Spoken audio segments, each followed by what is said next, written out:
Another day, another dollar. Thank the Lord for another 24. God, I knew that was you. I'm fitting to go into work here in a little bit.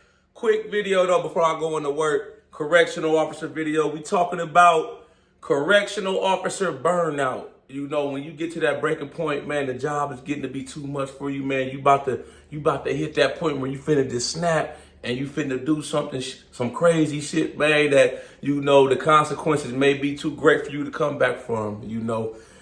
And I feel like, you know, any job can lead to burnout, you know, but I feel like it's more prevalent in law enforcement positions, you know, working as a correctional officer, working as a police officer, a firefighter, U.S. Marshal, shit like that. Just because, you know, the hours are all over the place. You working all types of different shifts. You know, you may be on the night shift, the evening shift. You know, prisons and jails nationwide right now are facing an officer shortage too.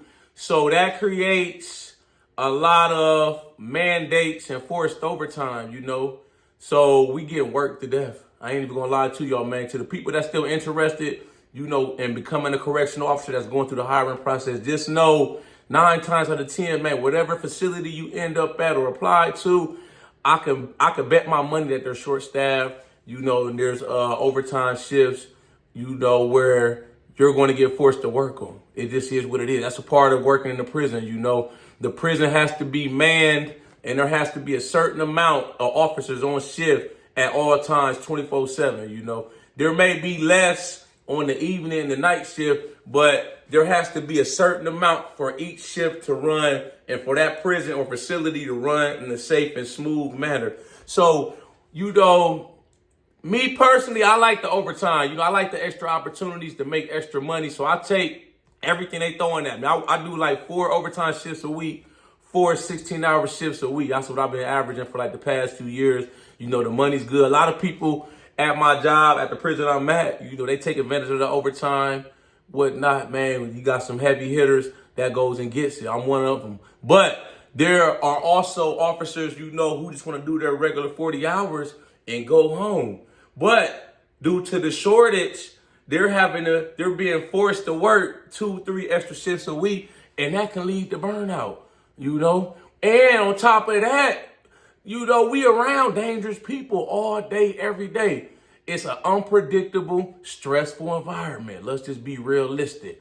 You know, you don't know what you're getting into when you go into it, work for your shit. When I go to work, I don't know what the fuck I'm going to expect for that day, man.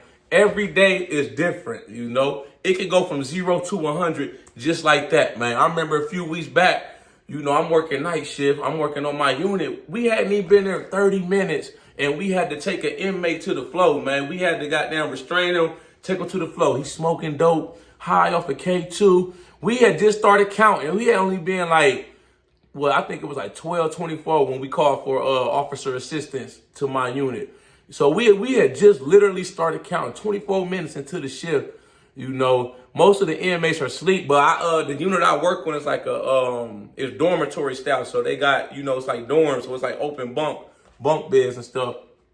We counting, all of a sudden we just hear a loud shouting, screaming, man, on the other side of the unit. We going down this aisle counting, me and the other officer, my partner. We just hear all this shout. We go over there, man. Dude high out his mind, tripping, man, out of control. You know, we tried to calm him down to no avail. And, you know, he wouldn't go back into his cell. So we had to use physical force, take him down, you know. That's out of the norm, though. But that just goes to show you don't know what the hell you may expect, man. A fight could break out. Inmate get stabbed. Officer get assaulted. Suicide attempt. A riot. Fucking natural disaster. Inmate escape. You just don't know. So that's why it creates a stressful environment, because you always have to be on high alert. So I can see where the job can lead to burnout, man. And all that stress we carry on a day-to-day basis, you know. But, you know, going into it, man, I'm going to give y'all some things, man, that could possibly help, you know, to mitigate the stress that we subject ourselves to on a daily basis working as correctional officers, you know. The first thing is you got to recognize the warning signs, and you got to address that shit quick. You have to realize when the shit is getting to be too much and it's starting, your life outside of work is starting to deviate from the norm. If you doing shit like you get off work and you go home, man, it's like the first thing you do, man, it's like you in a fucked up mood. As soon as you walk through the door, you cussing out the old lady, the spouse, the kids, you physically abusing the wife, talking, man, you've alienated yourself from the family. It's like you go home, you take a shower, you go straight to your room, you eat, you don't hardly say 2 words, man. That's a sign.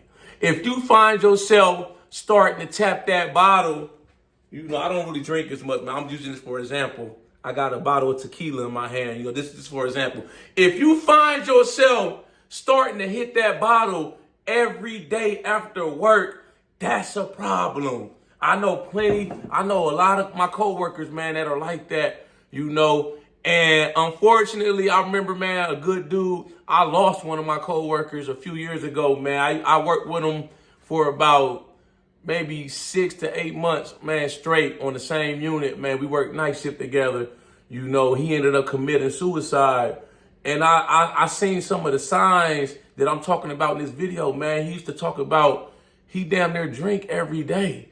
I'm like, bro, how do you fucking function drinking every day? I know people like that. They drink it's like they trying to drink their problems away. It's like there's a message in the bottle or something, man. The answer is not in the bottle, man. You just digging yourself deeper and deeper and deeper into a hole, man.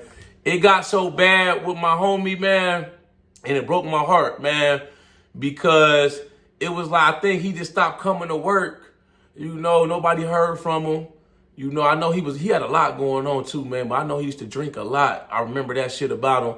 And I think some of my coworkers, I tried to call him a couple times. He stopped, when I heard he stopped coming to work, I didn't see him, because we used to be cool like that. You work with somebody, he was mad cool dude. He was from South Carolina. And we got cool, we exchanged numbers, man. We went out a couple times, whatnot, to the bar, kicked it, man.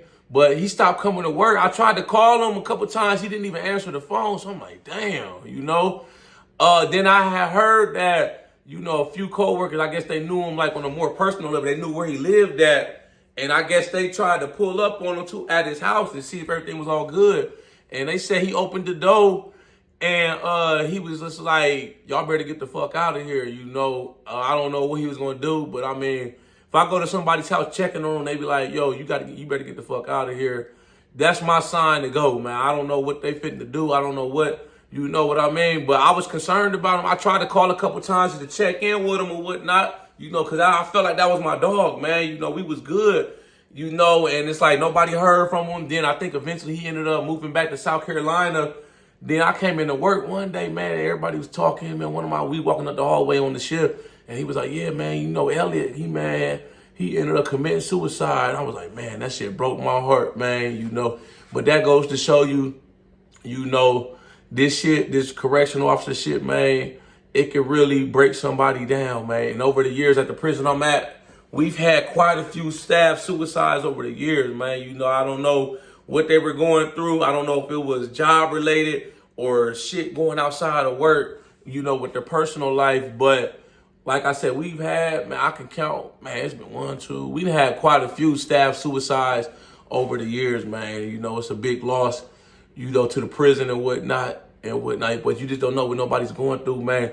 So if you're going through shit like that, man, you start to, and you can check it and, and realize that you have a problem, you need to try to go get some help. You need to, whether it's going to see a therapist, a psychologist, psychiatrist. My prison I'm at, we have it's called an EAP program.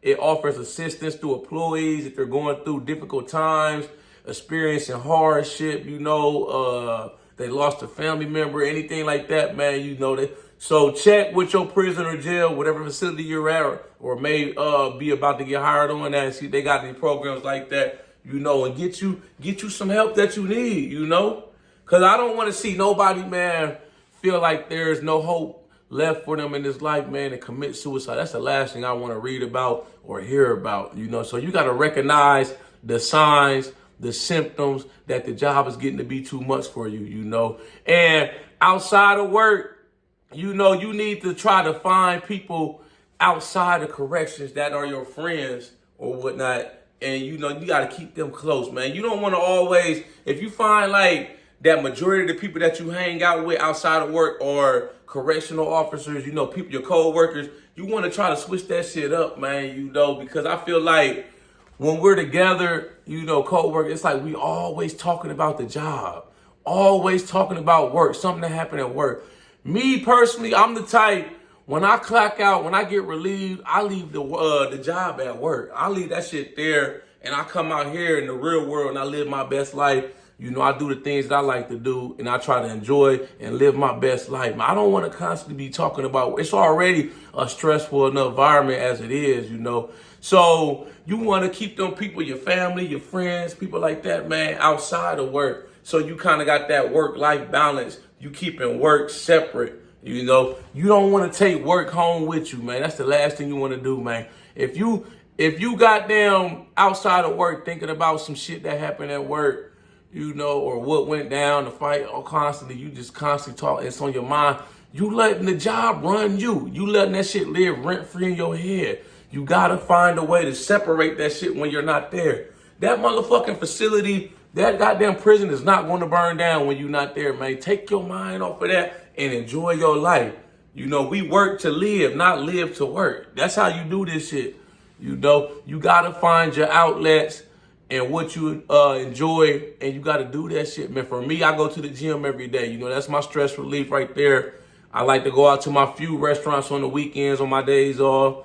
You know, switch it up sometimes. If I'm off during the day, I may go get a smoothie, a coffee, shit like that, man. You know, you just got to find time to relax and take your mind off of prison. Get out of that prison mode. You don't want to be in that prison mode 24/7, 7 days a week. That's how you crash out.